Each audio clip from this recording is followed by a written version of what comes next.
Oh, you guys aren't running it through the computer.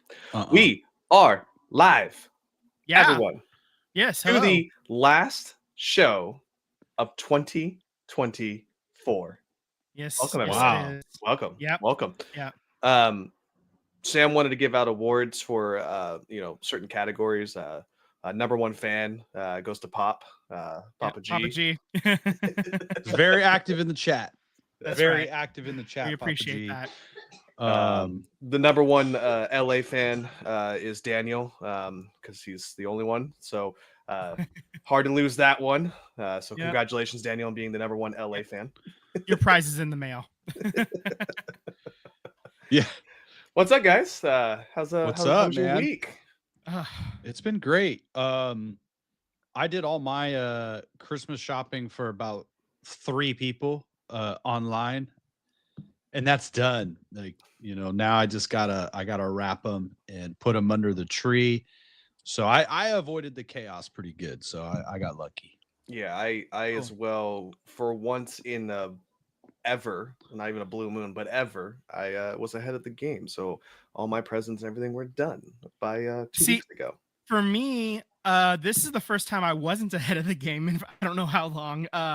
But I did finish it all this past weekend, and everything's all wrapped up, and I'm basically ready to roll. I got one present that is still on the way. It's not a major present though, so if it gets here late, it's supposed to arrive tomorrow. If it all doesn't right, get here enough on about time, your Final Fantasy trophy that you're gonna win. All right, no, I wasn't even talking about that. I wasn't even talking about that. Me and Tyler did play this week in fantasy, and Tyler had an injury to his quarterback, Jalen Hurts, and then there was also a bunch of other players that he had that sucked, and mine did not, and so I'm winning big time. And I'll be playing for the championship, probably against Scott, maybe against Eric if something really weird happens, but probably against Scott. And there's your fantasy football update. That's 2 movies you guys owe me now, so. You got to get that worked out. Yeah. But technically, the pecking order has fallen to the same as it was last year. That's true. So Sam, you got to buy 2 movies. Yeah, and you're buying snackies for both of them. All right. Well, all right. Speaking of Hurt. Speaking of movies, we should go see. Have you seen the trailer for Killing a Unicorn? No. That movie. We got to go see that movie. I know you're the champ. Right. Vince, I know you. I got 2 of them to burn. I'm willing to burn one of them on that movie, dude. That's the movie I'm willing to burn one of them on it. Okay, all right, sure. And I'll take a look at it. Superman's trailer looked really good. I'm excited. Yeah. I've been so down on comic book movies, but that one got me flying like Superman. You're back. I'm back. Every time I think I'm out, they pull me back. Yeah, in. I'm interested.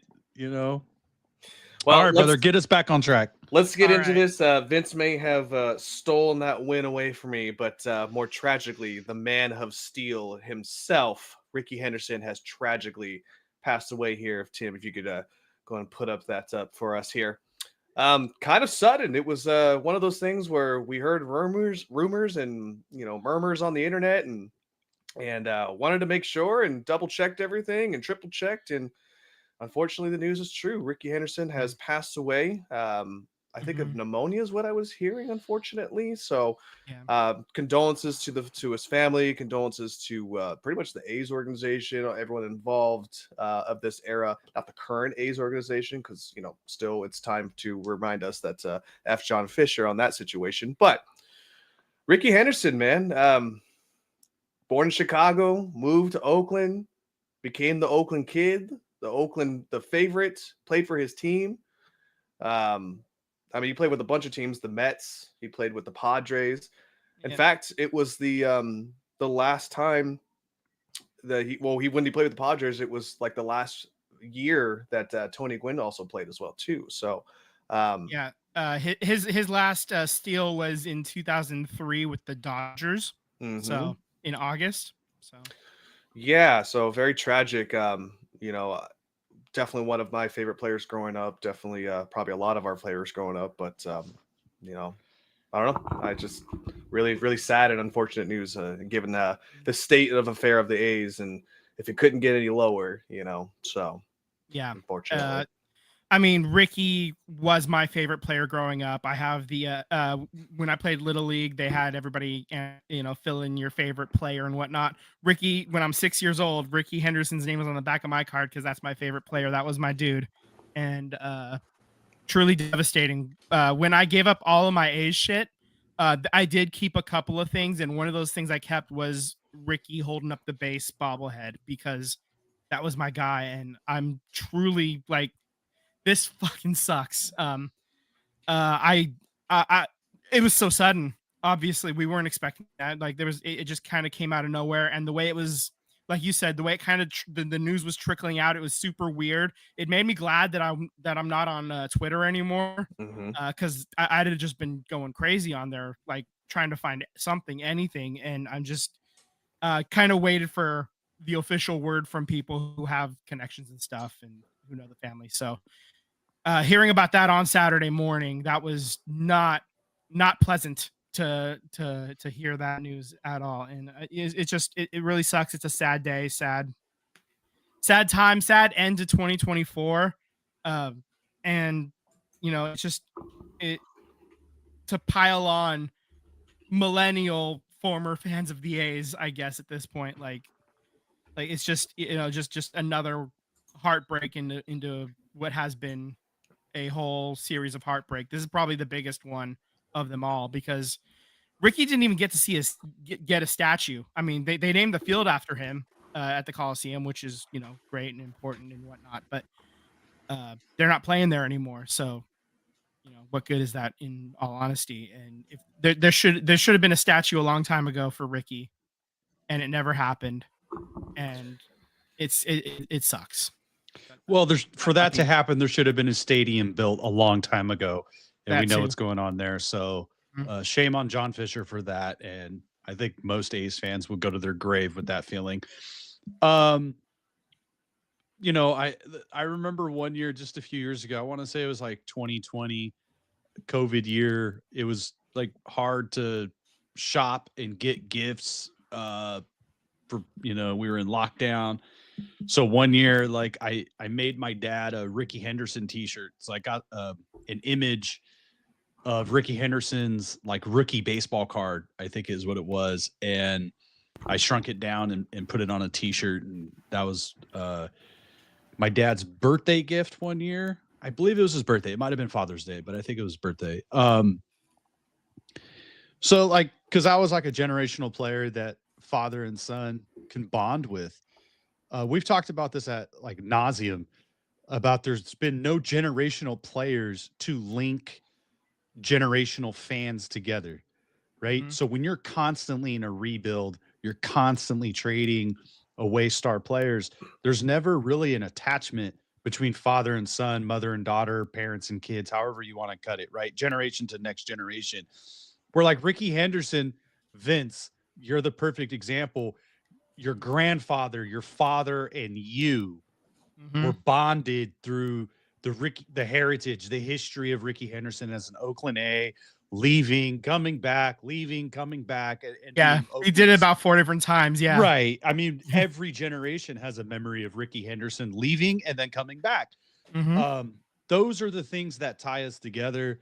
So there's only a handful of players that do that for A's fans. And we're kind of like on the cusp of that because the younger fans did not get to see Rickey Henderson. He retired as a Padre? 2003 as a Dodger.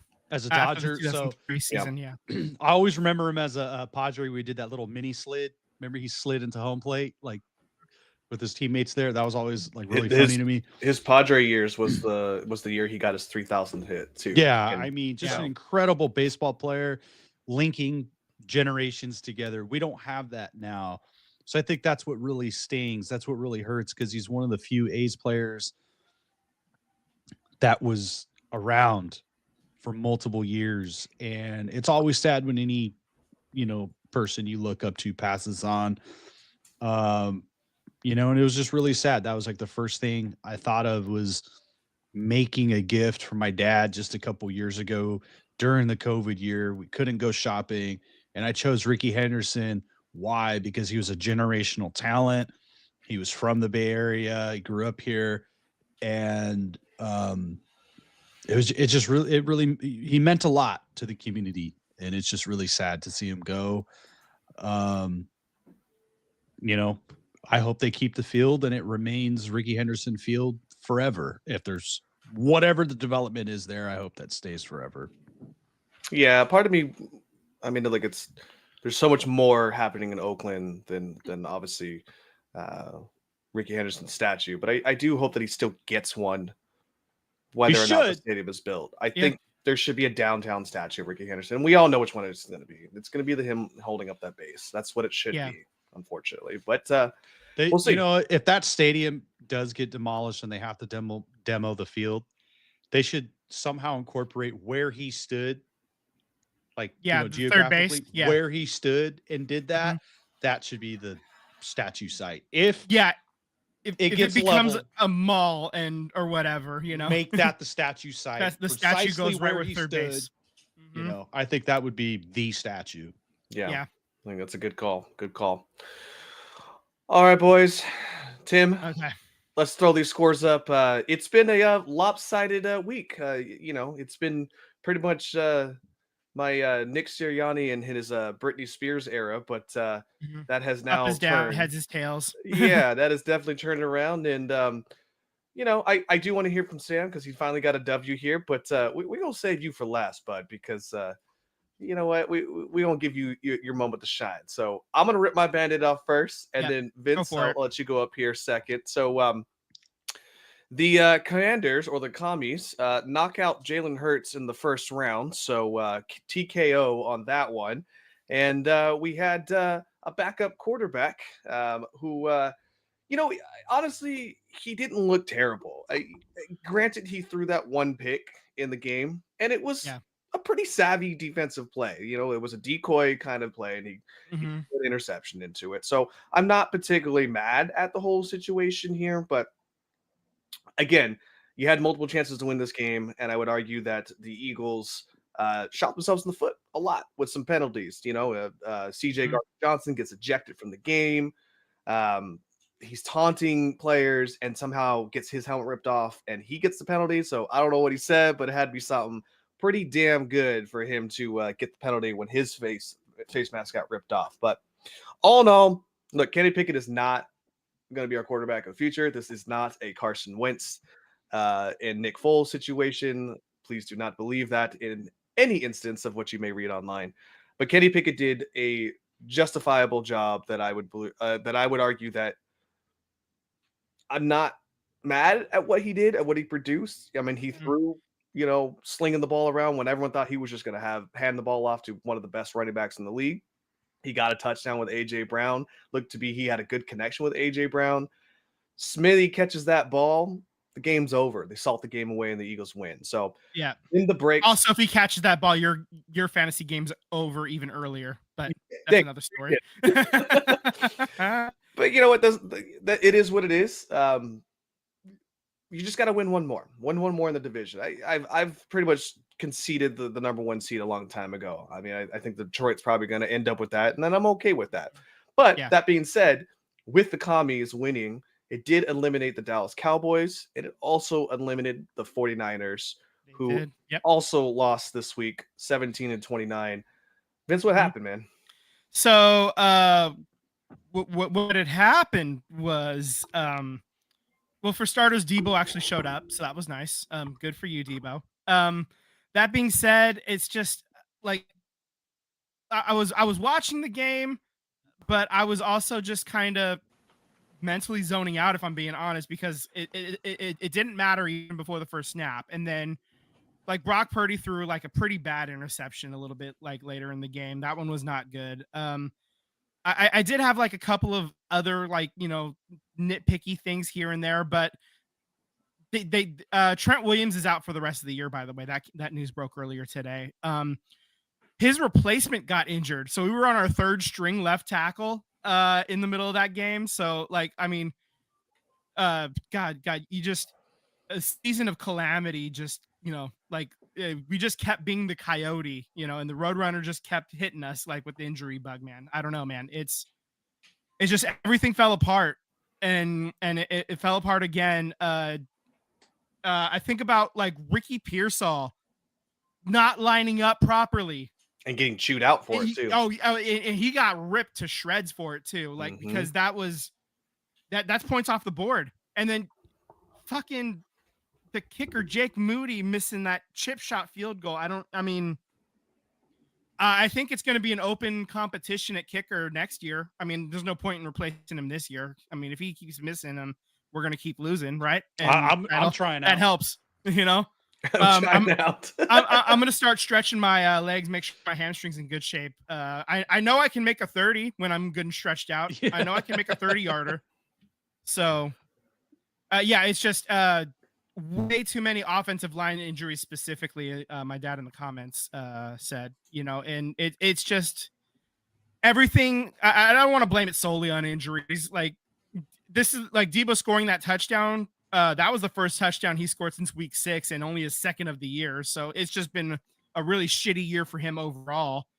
You know, I mean, Rickey Pearsall hasn't showed up really at all. I talked about that a few weeks ago.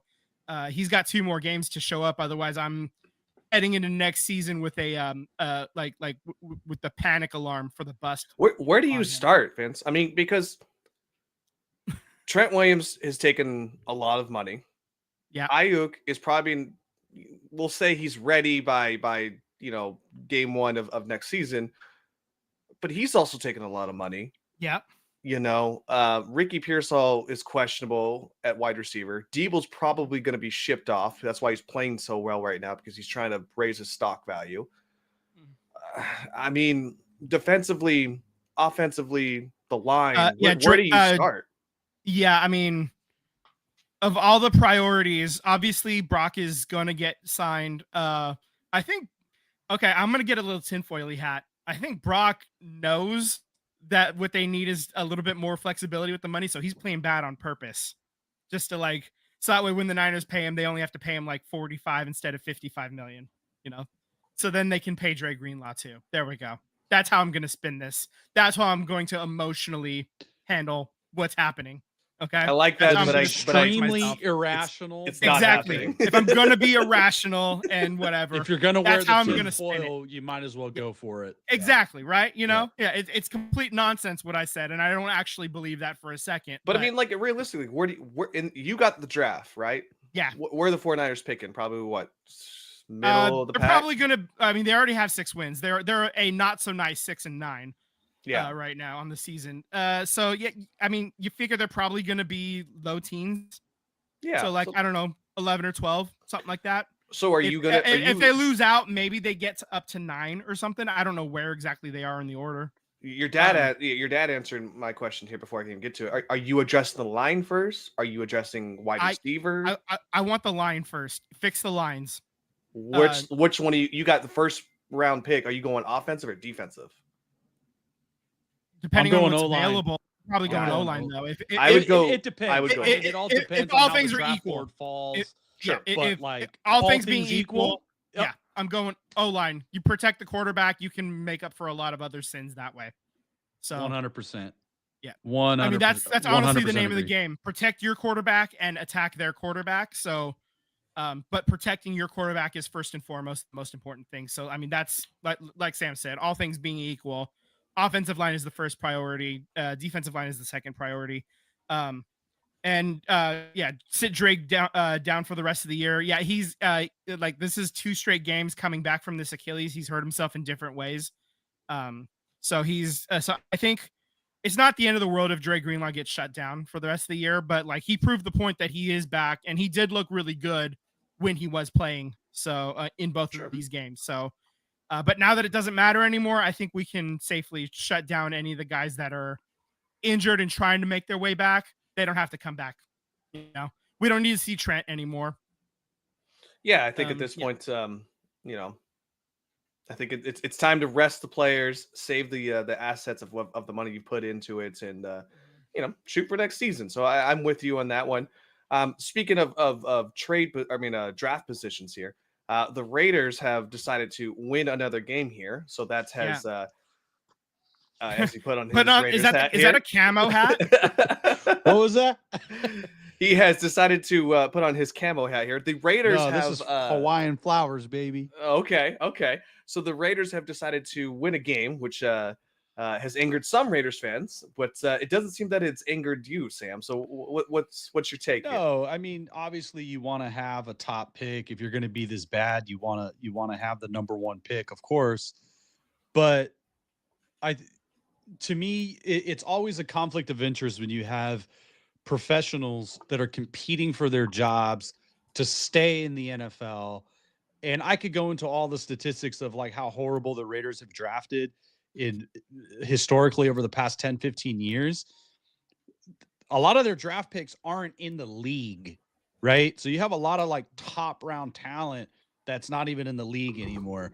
So for me to like have these guys like, you know what? Let's throw in the towel and get our number one overall pick.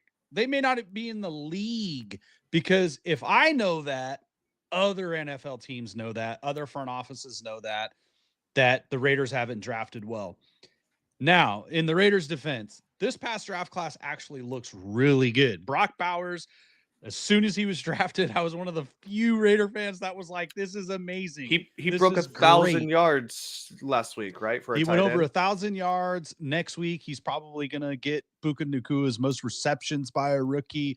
He's probably going to surpass Mike Ditka all-time yards as a tight end, a rookie tight end. So there's a lot of historical things that are in reach for this season for the young man. But they also hit on Jackson Powers-Booth, who has taken over the starting center job, and the offensive line has played actually pretty competent, above average. You know, the offensive line is actually playing pretty well since Jackson Powers-Booth took over the center. And then they also, their third round pick, DJ Glaze, is now starting at on the right side. I believe it's right tackle, and he's looking really good. So your first three picks last year are all contributing, all starters now. And you got a bunch of guys that are in the later rounds. Maybe they're not starters right now, but they're contributing. They're flying around the ball. They had a lot of guys the other day in their win make a lot of big plays. And that's great to see, is that young players are stepping up. They're still trying to win games because they're fighting for their NFL life. They're not a part of their front office. So I was glad that the Raiders won, because they're a 2-win team and now they're a 3-win team. I want to win. The hell with the draft. I deal with that when I get there. You know, Antonio Pierce is still fighting to be the head coach of this team. Every single player is fighting to be on this team. And if you're a coach, if you're a young coach like, Norv Turner's kid, you're competing. If you're not going to be the Raiders offensive coordinator, because you may have a shot to win the full-time job, you're competing for another offensive coordinator. We're hearing that Bill Belichick over there in college is calling to see if Turner wants to go over there and be his offensive coordinator. So the dude is being recruited. I think this was a great win. I love that they won. I woke up this morning feeling a little good. I looked at the draft position. They fall to the number 5 pick, but you know what? To me, they're more than just a quarterback away. This roster, there's so many pieces that this roster needs. And frankly, I agree with a lot of the big talking heads. I don't typically agree with them, but like, I don't think this draft class for the quarterback is really all that great. I think if you had the quarterbacks from last year in this draft, Shedeur Sanders and even Cam Ward, who I've been really high on, if I'm going to take a first-round quarterback, I'm taking Cam Ward. Even those guys, they're probably behind Penix and Bo Nix. They're competing with the Penix and the Bo Nix, which means they're in the teens. But because you're desperate, because they're the top quarterbacks of this class, they're going top 5. I would argue that Bo Nix has been absolutely surprising, given what everyone thought. And here's my argument to that is the amount of starts that he has in college. He should be this good. However, I think this is kind of the plateau. I don't see the growth going much higher. I don't see him being an MVP type of dude. I don't see Bo Nix getting better. I think this is kind of it. Like, Yeah, he's just I going to be think kind of mid. I think there's tiers, right? Obviously, I hate to say it, but Patrick Mahomes is the top of the tier list For and sure. and then you got like your Josh Allens, you got your Lamar Jacksons. You know, I'll even throw my quarterback Jalen Hurts in there, and then I think you got like this what I call regular season champs, right? And Vince, I can't put in there yet. I'm sorry, but like the Kirk Cousins of the world, you know, Not Kirk Cousins from this year. No, like of course, but I'm saying like a regular season champ. I think Bo Nix is going to be mid. Yeah, I think Bo Nix is going to be like that. You know, like the Geno Smiths, the Kirk Cousins, the Baker Mayfield, where they look like amazing, but I don't think they're going to be the guys. So who's the top 3 quarterbacks in the league right now? Patrick Mahomes, Josh Allen, and then probably Lamar. Yeah, I'd say those Lamar are Jackson. top 3, and I'd say Jalen is probably about maybe 4 or 5. I agree. And then who's 5? I'd say 5 right now is probably going to be if he gets right. I mean, it's a toss up. It's why is there balloons in your background? I'd say no idea. The toss up for me would be like either why am I drawing blank his name? The kid in for the Texans. Oh, yeah, CJ Stroud. I don't think Stroud's up there. I'm saying I put him in the top 10. Yeah, I put him in the top 10. I'd say Stroud. I'd say Purdy. He's regressed a little bit. Yeah, I think. Well, I guess the point that I'm trying to make, the top 3 picks, 5 picks, and then after that is a mess. Yeah. It's anybody in a bar can make the argument for their favorite top 10. Right. Top 5 is almost like Joe Burrow, maybe something like that. Someone like that, yeah. But he's playing his mind out right now. But the drop off of a upper tier quarterback, to the rest is so drastic that I don't see it in this draft class, which sucks for the Raiders. So like for me, I got the win, and I don't see a player that a team is willing to come up and get the number 1. You're not going to get a ransom. So if you're the Raiders, you end up with the number 1 overall pick. Is there anybody willing to give you multiple first rounds to move up to the number 1 spot to get Shedeur Sanders or Cam Ward? I don't think you're going to get what the 49ers paid to move up to get Trey Lance. You're not getting that for this draft class. Absolutely not. I don't think if a team is willing to do it, if you're the Raiders, you take that deal. Sure. The 49ers gave up what? A couple of firsts and a couple of seconds, I believe. Right. For what? The number 3, the number 4 to get up to number 3. Yeah. I don't think they could get that with this quarterback class. So I'm glad they won. I'm not really tripping off of them falling in the draft, because they're so much more than a quarterback away. I know we want to get the quarterback, take the best player available right now, because I don't know, maybe Brock Purdy's not a 49er. Well, no, he still is going to be a Niner next year anyway. No, I'm just kidding. Yeah. I mean, he's still under contract no matter what for next year. It's the year after when the question mark hits. So, yeah. Yeah, there's definitely some quarterbacks that I think are going to, not be in their team next year. I mean, there's a good chance that Sam Darnold's not even going to be on that team anymore. Not that the Raiders should go for him, but, just there's some quarterbacks to be had if you don't get the ones in the draft that I think might be serviceable for you until you find the one that you're looking for, in my opinion. But I am ready to move on to the hardwood. Tim, if you could put us up here, the scores. Apparently the Warriors played a basketball game on last Thursday. I'm not too sure. But I mean, Curry didn't show up for that one, but I guess I don't think anyone showed up, to be honest with you.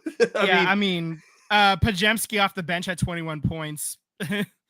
And Wiggins had 19, and those are your top 2 scorers for the Warriors. Steph Curry, that was probably his worst game statistically ever, honestly, in a game that he wasn't injured in. Well, it's crazy 2 points, is that 3 boards and 1 assist. Well, Draymond Draymond, just 2 for 2 Steph on free throws. Curry, and our newest one, Schroeder. Dennis Schroeder, they combined for 7 points. So Mhm. that's amazing. And I say that because Draymond literally had 0 points, 0 rebounds. You know what? Let's throw Kevon Looney in there, our other starter. That gets us up to 9 points. Yeah. So I think they changed it. I think Draymond got 1 assist. I think maybe possibly, but he was a minus 41. So awesome. They lose that game against Memphis 144-93. And then they bounce back and you know what? Podzinski, I don't know what it is. I did say that I think Dennis Schroeder coming here is going to make Podzinski a little bit ease into his position a little bit better, just because he doesn't have to feel to be that number 3 scoring guy. He led all scorers against Minnesota here when they get the W 113-103. Looked honestly great.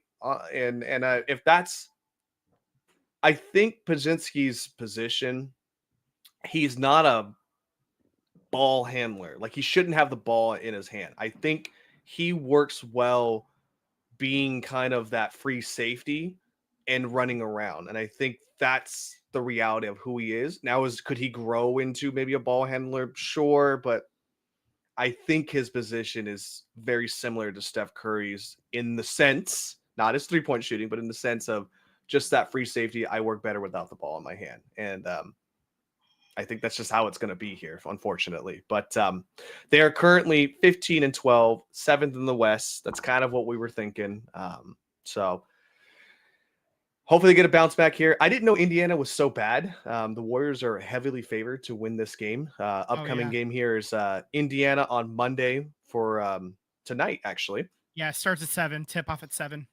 And then we get a Christmas Day special here against the Lakers here. That's at 5 p.m.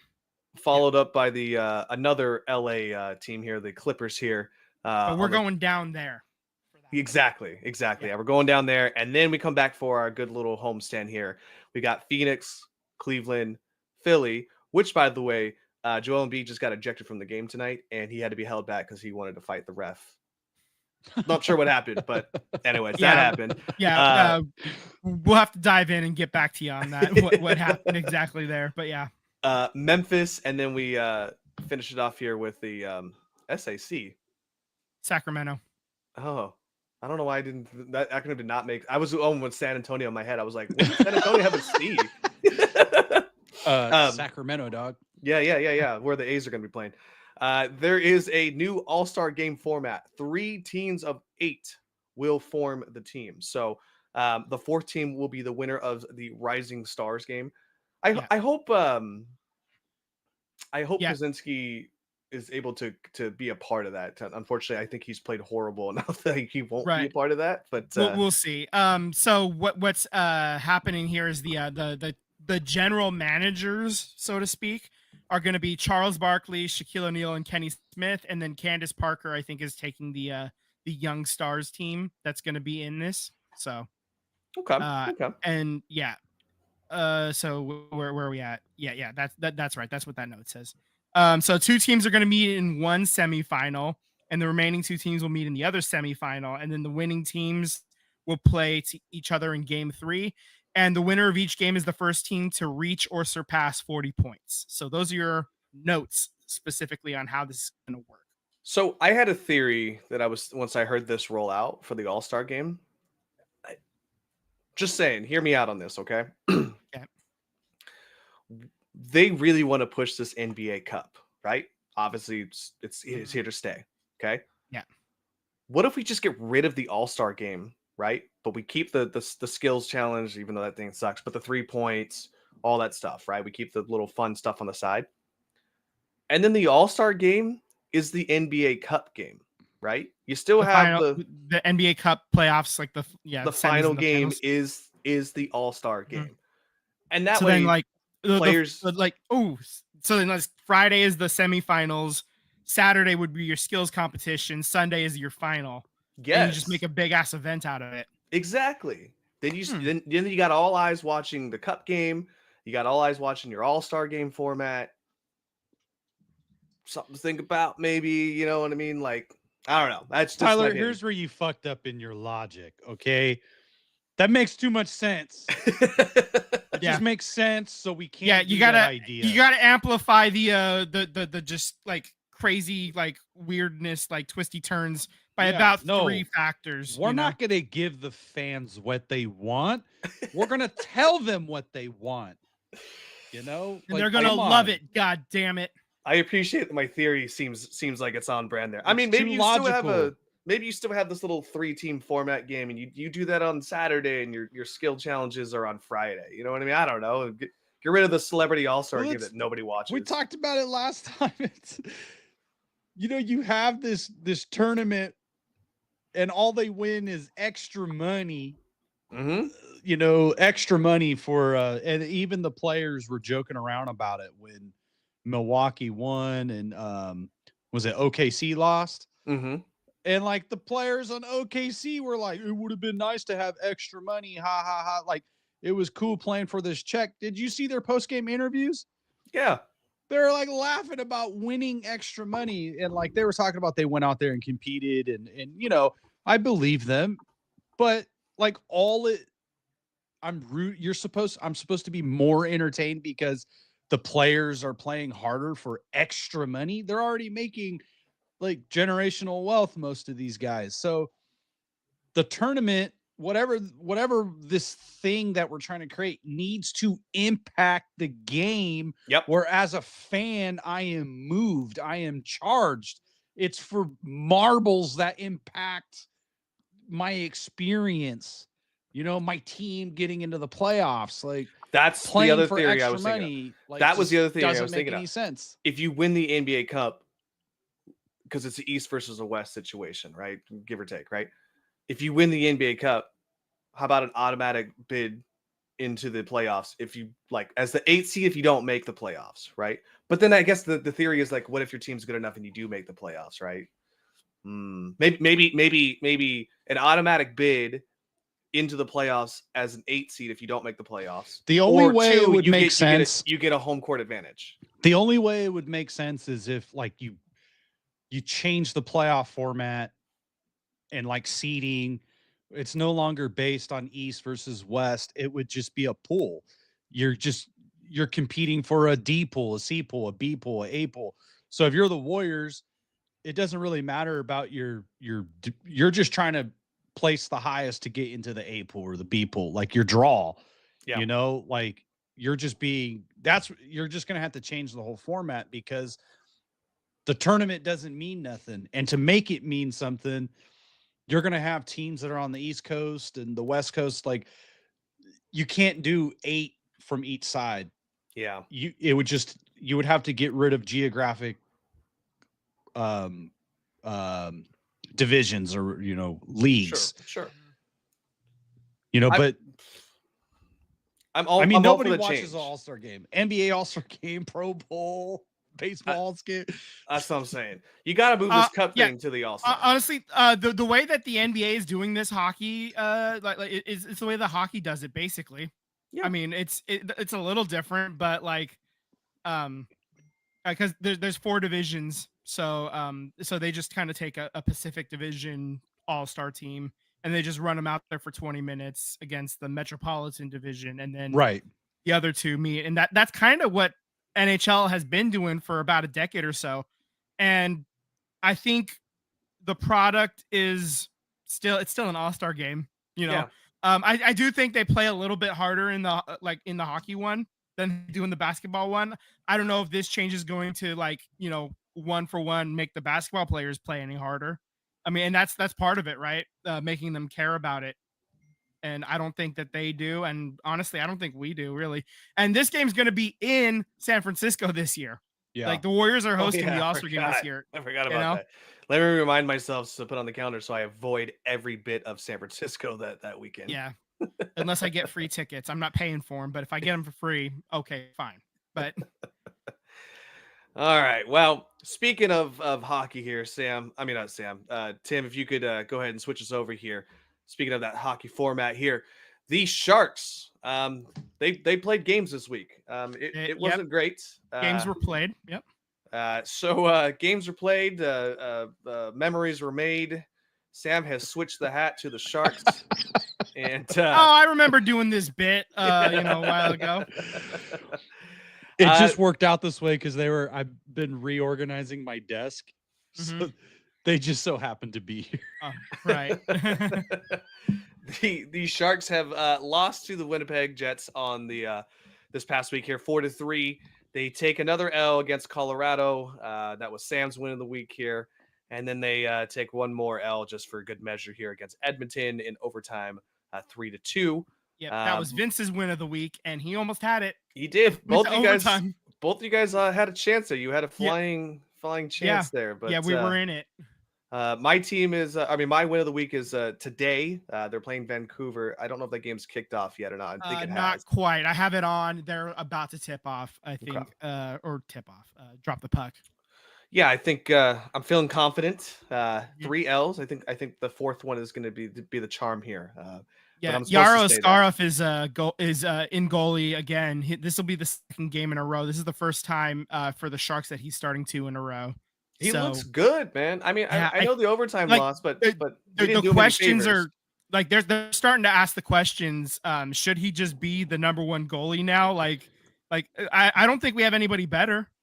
If I'm being honest, he is the best goalie we have in the entire system right now. So yeah, I think at this Blackwood point, being gone now, Blackwood was pretty solid, more so than I thought he would be. Given just how terrible the team is. But yeah, it's he's fun, and this is his chance right now, and he's played admirably, even though he took the L on Saturday night. That was not his fault. He had a save percentage of almost 93%. He was, let's see, 39 saves as well on 42 shots. So, and that includes overtime. Just absolutely wild. He played like hell, and he deserved a second start in a row, because this other guy that they got in the Blackwood trade, what's his name? It starts with an Georgiev. Georgiev. There you go. Yeah. I mean, Georgiev. look, I think Georgiev is. I think he.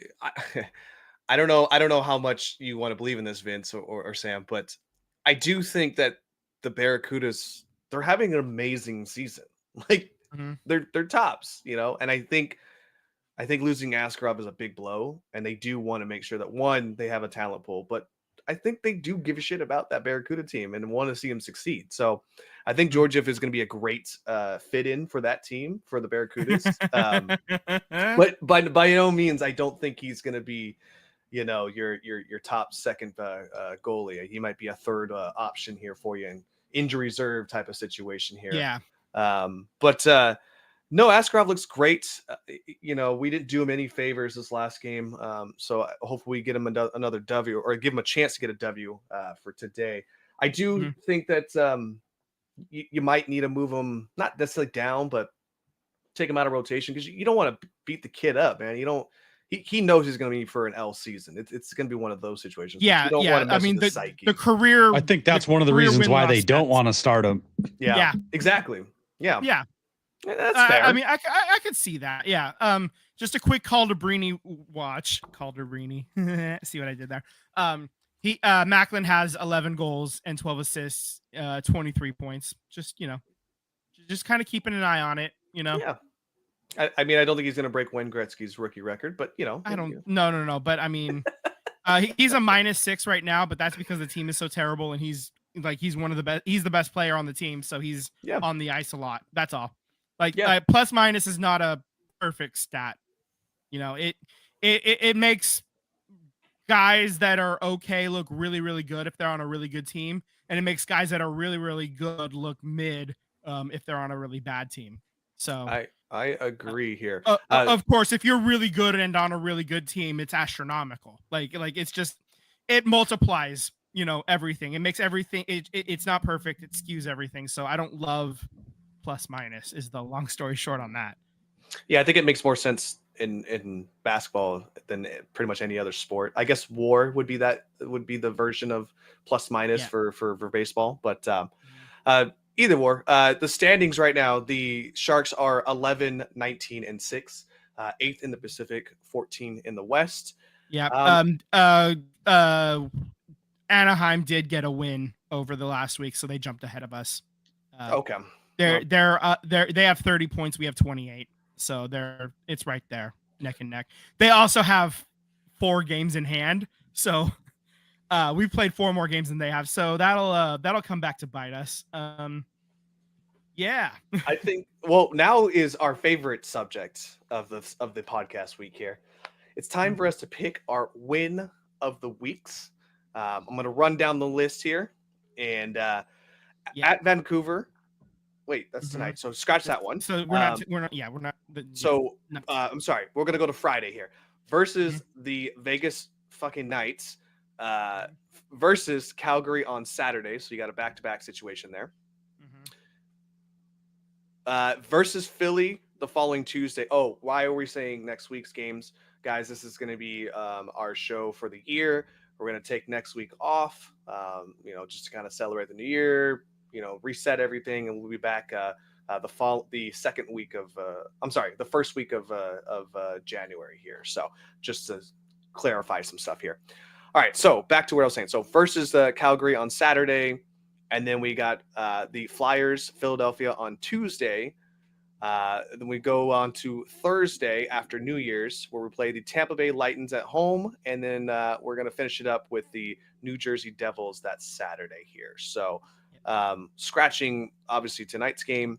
Yeah, so let's pick. Everybody just pick 2 games, I think, and it doesn't matter. They can both be in the second week, or the first week, or whatever. I think just everybody picks 2 games this week. Okay, I'll let you go for this time. I'll let you go first. All right. Then I am going to take Philly, and I think I will also take. I'm going to take New Jersey as well. So that's what I'm going to do. I'm going to take Philly and New Jersey. I like how the thing adjusted it to a quarter. I know, right? I hate that. I mean, that's good podcasting here. Our fans can totally see our Google Doc here. Yeah, I know, right? I'm gonna also follow up with you on Philly.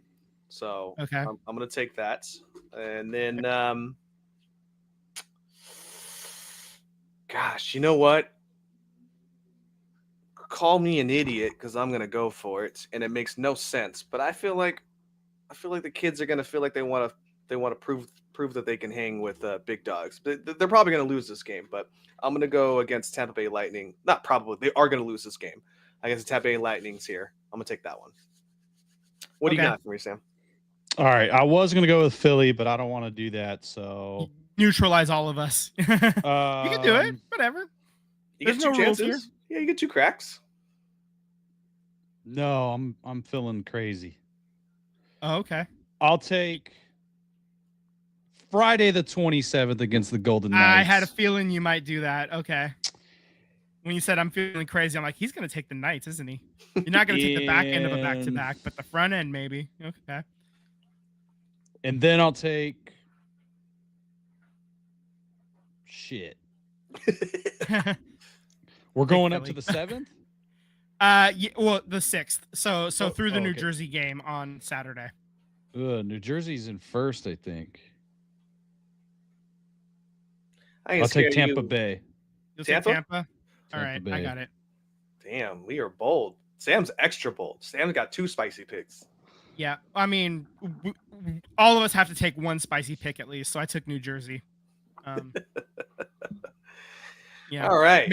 Maybe one of those drones will help the Sharks, whatever. They'll distract some of the players, and then they can take advantage. I don't know. All right, the final chance. Are you guys locking it in? Locked in. Yeah, lock it in. The Sharks game has begun, and they're only like 3 minutes in, so nothing's happened yet. Okay. All right. So just so we reiterate the standings of the win of the weeks here, Sam has 4 wins. Vince is picking up the rear here with 1 win. That's right. I'm leading the number pack 1, baby, with 5 wins here. So yeah, maybe 6. We'll see what today gives me today. They keep losing to the worst teams is part of the problem. Part of my problem. I mean, I'm totally cool with them winning all my picks here. It makes us record wise look better for us. So I'm all for that. So Speaking of, trying to maintain and move up in the standings here, I'm going to go from the ice to the pitch here. If Tim could shoot us on over to Wrexham here. Wrexham, I just need them to start winning some games and I don't know what it is here. They didn't lose against Bristol Rovers. There was a decision here at 1-1. They're currently 12-6-3, 42 points in third place. I don't know what it is with Paul Mullen, but I think he's hit the plateau. I think he's just kind of hit. Maybe his injury is a bigger concern than what we were led on to believe as far as his conditioning. Obviously the injury was the end of last season, but I don't know. Maybe League One is his plateau, and next week the window opens for Wrexham to acquire new players. So hopefully a striker is in our very near future here for the athletics of Wales here. The upcoming schedule for them is Blackpool on Thursday after Christmas, and then Wigan Sun on I believe that is Saturday here. And Wigan is on Sunday. Sunday. Oh, sorry. Oh, it says Sunday right in front of me. I guess I should read. And then we go Wigan to Sun. Wigan Sun. Oh yeah, I did say Wigan Sun, huh? And then Barnley on Wednesday and Peterborough that following Saturday to finish us up here. So still long season, man. We got until like April here. So remember, it's top 2 for automatic promotion out of League One, not top 3. We were wrong on that. I triple checked it. So yeah, it's top 2. Get automatic 4, and promoted. 5. 3rd and higher. Yeah. 3 through 6 is who gets to play in the playoff tournament to get to move on. Yep. Okay, so now it's my turn to speak. We have some retirement news for the U.S. Women's National Team. Becky Sauerbrunn is calling it a career. She's the only player to make more than 150 appearances in both the NWSL and for the U.S. Women's National Team since the NWSL began in 2013. So that's kind of fun. And she actually cleared 180 on both of them. It was 189 for NWSL. I think they're mostly with Portland, and then 182 games with the national team. But of course, she had games before the NWSL was around as well. So she played forever, lockdown defense, and she put out a lovely statement. I'm not going to read the whole thing because it's massive and long. We don't need to eat up everybody's time, but go check it out if you haven't. But yeah, just kind of really sad news. A lot of players from the U.S. Women's National Team are retiring this year over the last 14 months. Really, if you want to take it back to Ali Krieger and Pino at the end of last year, and then through all of 2024, you had Becky Sauerbrunn, obviously, Alex Morgan, Sam Mewis was forced to retire because of injury. So I mean, there's been a ton of shakeup on the national team in recent in this past year or so. So Becky joins the list of greats that are calling it a career, and makes it a little bit easier for Bay FC to win games because she was really good for a really long time.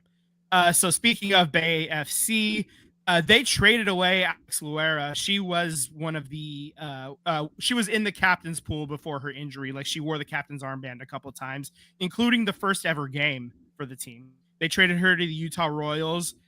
They get back $25,000 in transfer fees and then 15% sell on as well. So, and because players in the NWSL have control and they're allowed to, everybody has a no trade clause. Basically, they have to approve of any trade. She's good with going to Utah. Everyone has a no trade clause? Everyone. They cannot be traded without express permission from the player. The player has. Is that only women's or is it men's too? It's just the women's league, National Women's Soccer League, just NWSL.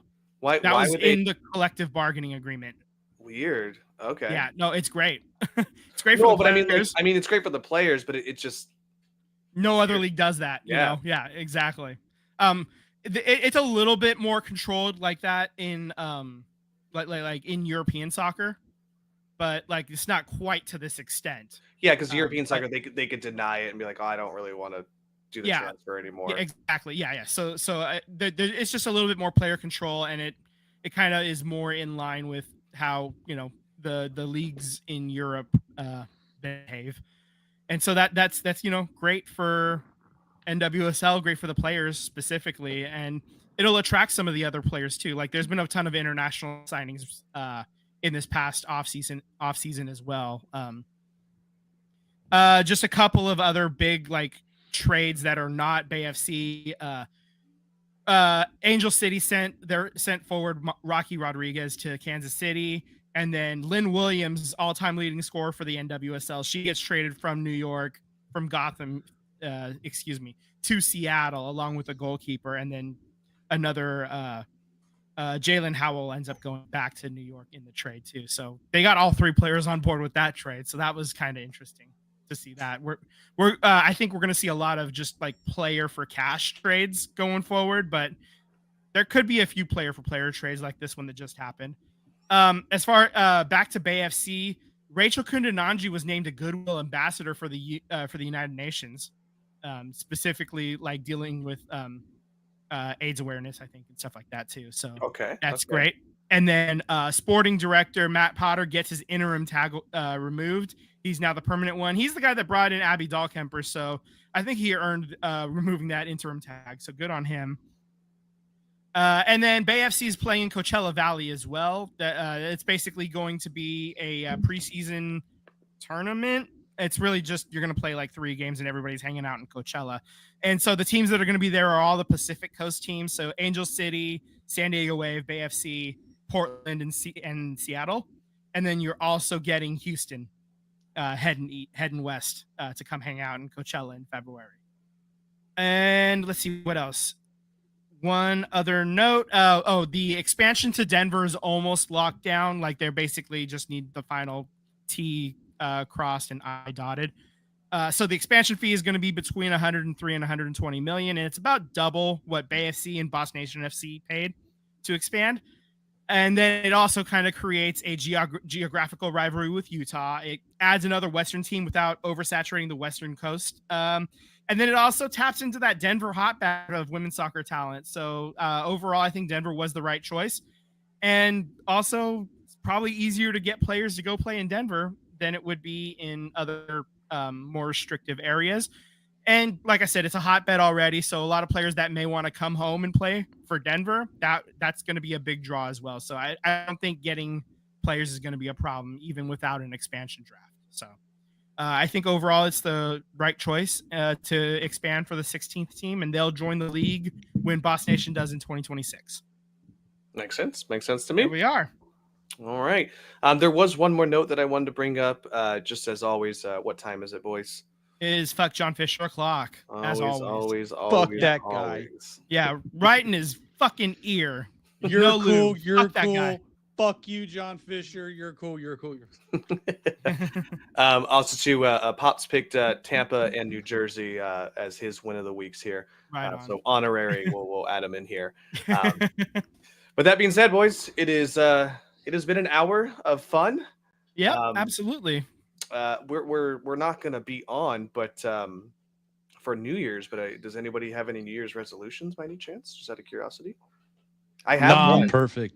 No, I'm good. I don't make resolutions. I just for those of you who've been watching a long time, I've clearly lost a little bit of weight, so I think I'm just gonna not. But I started that in June, so that was not a New Year's resolution thing. That was just me in the middle of the year saying, "Fuck it, let's do it." So I'm just gonna not say anything about that and just kind of keep doing what I'm doing and do the thing, So yeah, that's it. All right. Well, go ahead, Sam. I was just gonna say to you guys, but everybody who's somewhere watching or listening to this, Merry Christmas, Happy New Year. I hope everyone is surrounded by people that they care about and loved ones and family and chosen family, and all of it is just come together, have some peace with the closest people in your lives, and enjoy each other's time. As we talked about Rickey Henderson, time is limited. Our time is limited, so don't get caught up in the mess the minutiae of just the grind of what this world will do to you. Rely on your family, rely on your friends, tell them you love them now, and while you still got the time. And I love you guys. Tim, I I love you love too, you. brother. Vince, I love you. Tyler, I love you guys. Merry Christmas. Happy New Year. Thank you guys so much for always doing this show with me and allowing me to be a part of it. And Mhm. thank you for everybody who's listening. Absolutely. Appreciate it. Thank you so And much. as the warrior poet JC Chazé said, Merry Christmas, Happy Holidays. You guys are listening to the SVT podcast. Subscribe on YouTube.